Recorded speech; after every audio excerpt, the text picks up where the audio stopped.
Hey everyone, welcome back to Popular Preparedness. We're talking today about how to get you and your family up to 1+ years of food storage in your home. Some of you folks have out there several weeks of food, some of you have several months of food. I'm here to talk to you guys about how to extend that to a much larger number. Once you start hitting 1 year plus, you really do have to have some additional strategies on how you're storing all that food. My first suggestion for you is 3 months in your prepper pantry. Expand your current pantry of what you're eating currently. This is the stuff in your kitchen, your canned goods, your soups, all of your the stuff that you're generally eating day to day, your mac and cheese, your seasonings, all that kind of stuff. Expand your current prepper pantry out to 3 months. Most people can do this if they just stock up a little bit.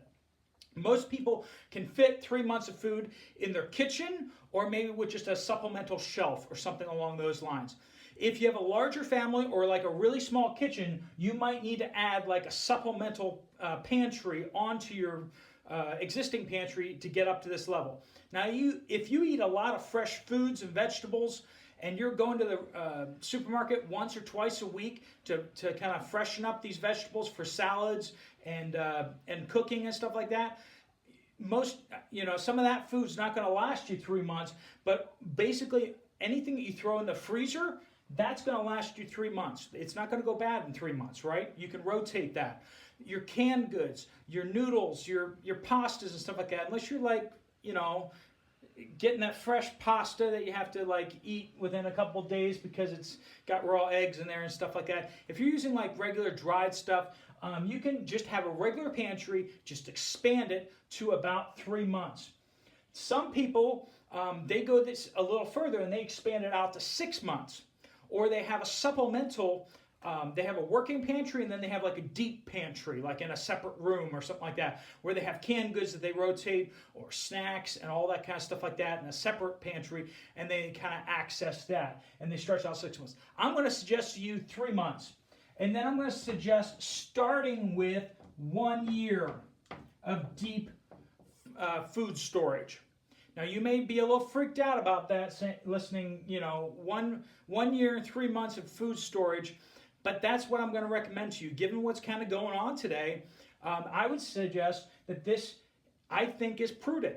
And if you think that it's a little over the top, well, then you can just listen to what you're doing. If you just want to expand your prepper pantry out just a little further, or if you want to extend long-term storage but then not go all the way up to a year, you can just divide some numbers and you'll have some strategies in your back pocket. All right? So let's talk. So if you want to go out to 2 or 3 years, all you do is just multiply these numbers, right? It's not all that difficult for most of you. 5-gallon buckets. These are going to be your building blocks. These are your Legos, okay? Inside a 5-gallon bucket, you can get 30 pounds. And you say 30 pounds of what? And I say 30 pounds of pretty much anything. You get 30 pounds of rice in there. You can get 30 pounds of wheat in there. You can get 30 pounds of beans in there. There's lots of things you could stick in there. And generally, if it's a dry kernel or something like that, you're going to get about 30 pounds in there. I'm going to tell you rice and beans are the way to go. There's several reasons why rice and beans are the way to go, but here's the simple fact. Rice and beans, when put together, will give you all the macronutrients you need to build all the building blocks of your body. Now, does that mean that you're going to have all the nutritional supplements, all the vitamins and all that kind of stuff? No. That's where you're going to want to have those, multivitamins, and you're also going to supplement your diet. If you're going out past a year, you're going to be supplementing with stuff you're harvesting out of the yard, greens, game you've hunted. You're going to want to supplement, right? But rice and beans will give you the building blocks. So basically, this is like starvation rations. If you run out of your 3-month pantry and you're hungry, starvation rations will look great. But if you're not going past your 3 months of pantry, you're never going to touch these, which is fine because it's long-term food storage. It's insurance. You shouldn't be using your insurance. Hopefully you never use your insurance. So basically, of these buckets, you're going to want 10 5-gallon buckets of rice, 5 5-gallon buckets of beans. You get 30 in there, so you're looking at 300 pounds of rice per person and 150 pounds of beans per person. This will give you 2,000 calories per day for 365 days. This is a great way to go. When you start cooking, what you're going to be doing is 2 cups rice, 1 cup of dry beans. Okay, 2 cups of dried rice, 1 cup of dry beans. You cook that all together. Now, most of us have experience cooking rice. If you don't have experience cooking rice, you've missed out on life. But you know, that's pretty straightforward to learn how to cook rice. That's not too difficult. The beans, on the other hand, are a little bit more work. You can't just boil them, okay? You got to cold soak them. You got to rinse them. You got to, preferably use a pressure cooker, but you can use just a regular pot and boil them, but it takes a lot longer. So you need to kind of learn how to use these things, but that's generally the thing of it. To supplement this, I'd strongly suggest adding a third component, and these are gallons. Talking right at the same time is difficult. Gallons of cooking oil.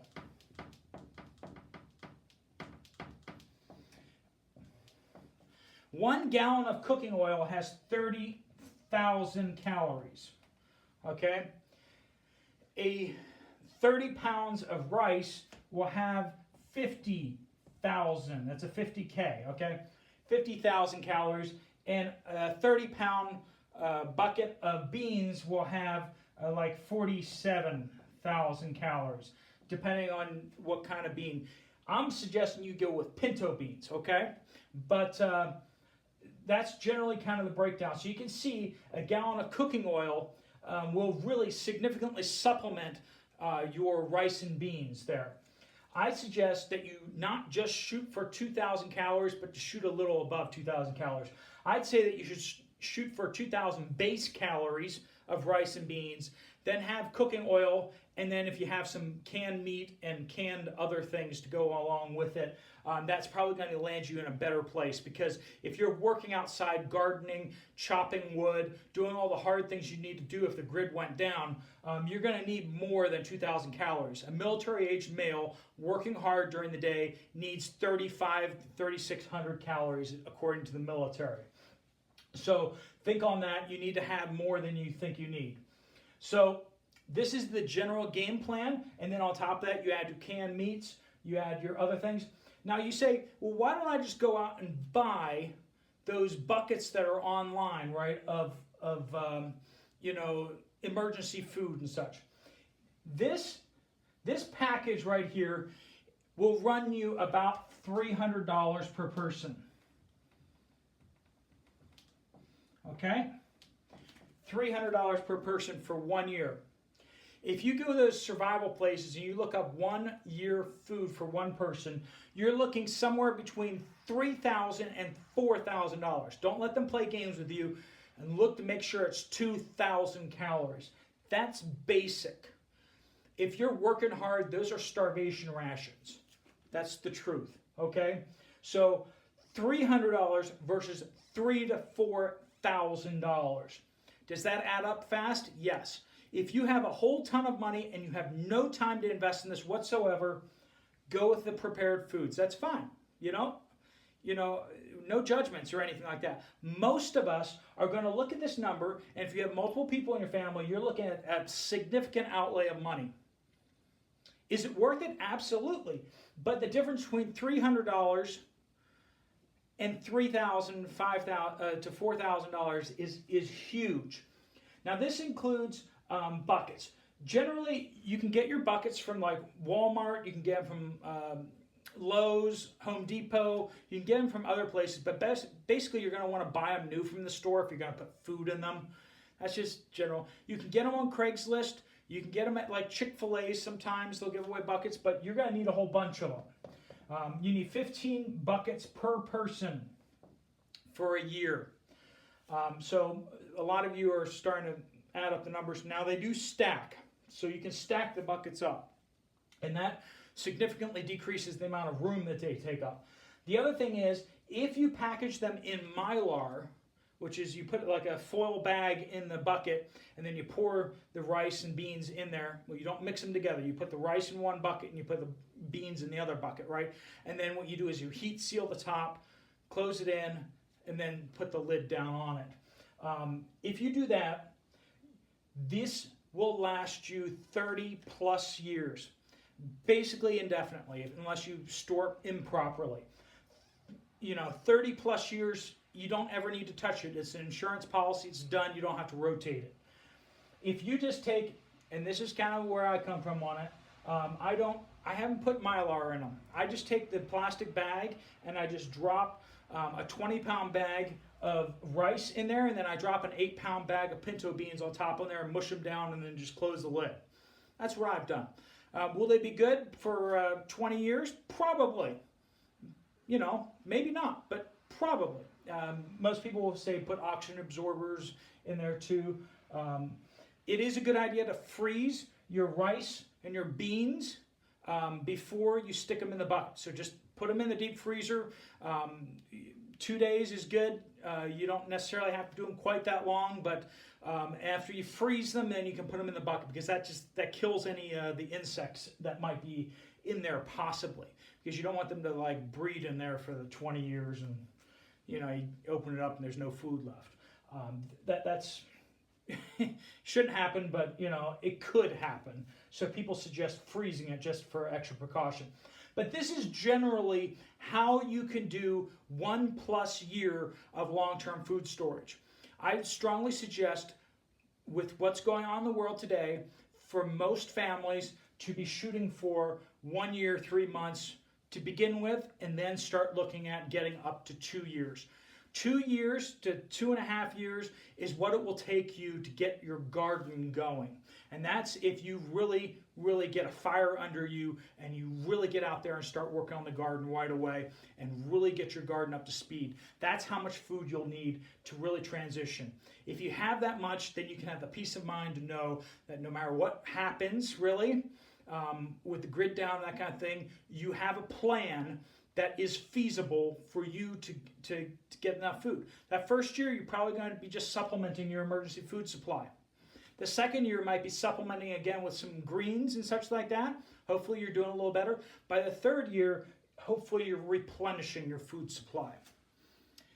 That's my thoughts on long-term food storage. That's a game plan. Hopefully you followed along with it. I'm going to put a link down below of an awesome resource from Modern Survival, I believe it is. The link has basically lays out most of this and how to set that up and answer some of your questions on the math of that. So, all right, Steve Poplar out. Please get prepping. Please get your food squared away. The more people we have out there that are prepared, the less chaos there will be if we have a grid down. This is insurance.